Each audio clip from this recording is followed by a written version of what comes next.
everybody, it's Ryan with RNG Products. Welcome back to part number 2 of the Shanty to Chic inspired quilt ladder. Now, if you haven't seen part number 1, I have that linked down below in the description. Highly recommend you watch part 1 before continuing with this video. Now, last we left off, I was waiting for the paint on this project to dry. So today, we're gonna get that sanded down, assemble it, and wrap this project up. All right, let's make this. So as you can see here, there's unfortunately no secret sauce to this portion of the video. You're gonna have to actually put a little elbow work in here and get this sanded down.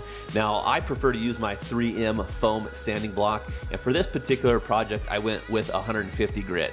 Now, I will give you a piece of advice. The milk paint tends to load up on the sandpaper, so after a couple strokes, you're going to want to take a look at that sandpaper, and if it's real dirty, you're going to want to clean that out.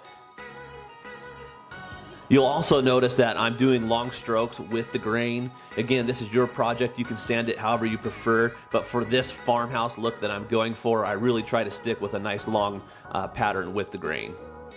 Now, once you finish sanding all the pieces, you're gonna need to start marking out where the cross members go. And again, you guys can download the exact measurements from the link I've provided in the description. So right here, I'm just marking up the position of the first cross member. Now pay attention to which edge I line up with that first reference point. You'll notice where I'm tapping with my pencil.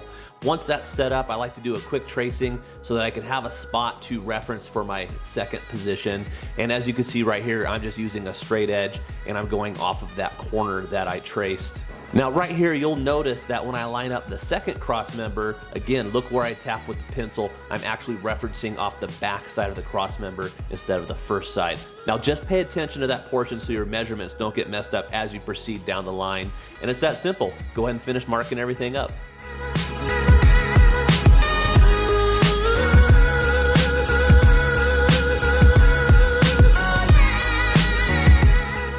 So once you feel confident you have everything marked out to your satisfaction, you can go ahead and start to assemble the cross member pieces. Now for this project, we're using 2.5-inch pocket hole screws. And whenever I'm working with pocket holes, I try to use this Craig right angle clamp as often as possible. If you have any experience working with pocket holes, you know that once you run that screw in, the boards love to jump on you a little bit. So this just helps keep everything secure. It's not 100% necessary. It just really makes the project go a lot smoother if you do have one. Now simply repeat this process with the remaining cross members. As you get a little farther down the workpiece, you might need to clamp it down, so if you're using that right angle clamp. If you're not using a right angle clamp, for the last 2 cross member pieces, I also mounted those without using it, just to show that it's not necessary to have.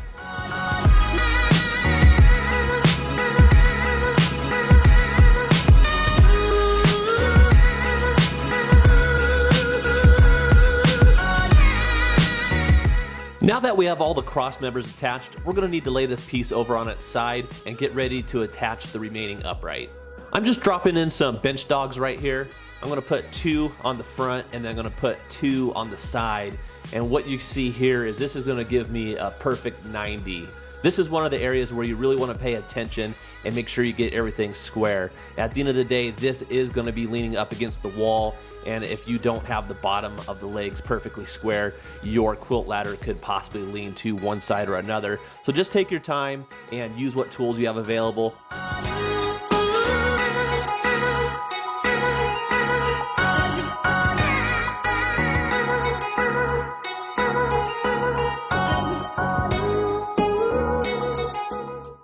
Now that I know that both of my uprights are perfectly aligned with each other, I just used a set of quick clamps to secure the workpiece down so it doesn't move on me.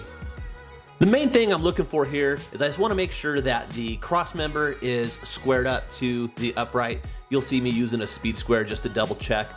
Sometimes you might have to muscle it into place, as you can see, like I did on that first one. And the only other thing you'd want to check for is the spacing from top to bottom. On a couple of these cross members, I had to put a little shim underneath the cross member to rise it up to where I wanted it to be. And like I said, just make sure everything's square and anchor them into the upright.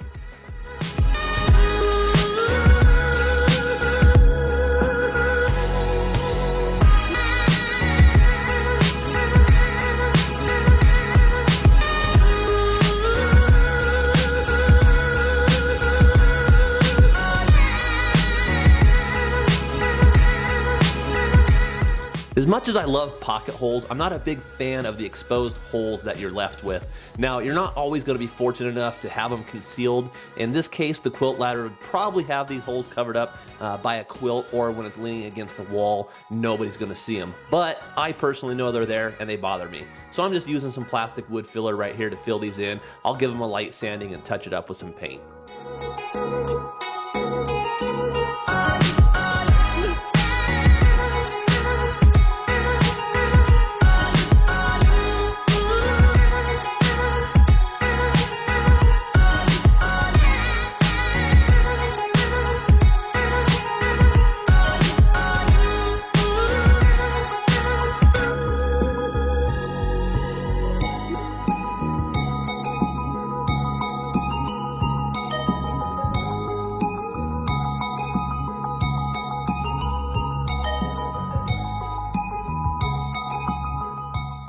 Well guys, unfortunately that's going to bring it into this project, but the good news, I have about 20 projects in the works right now, so if you like this content, be sure you subscribe to the channel and hit that bell notification. That way you guys will know when I upload a new video. Thanks again for watching, and we'll catch you on the next video.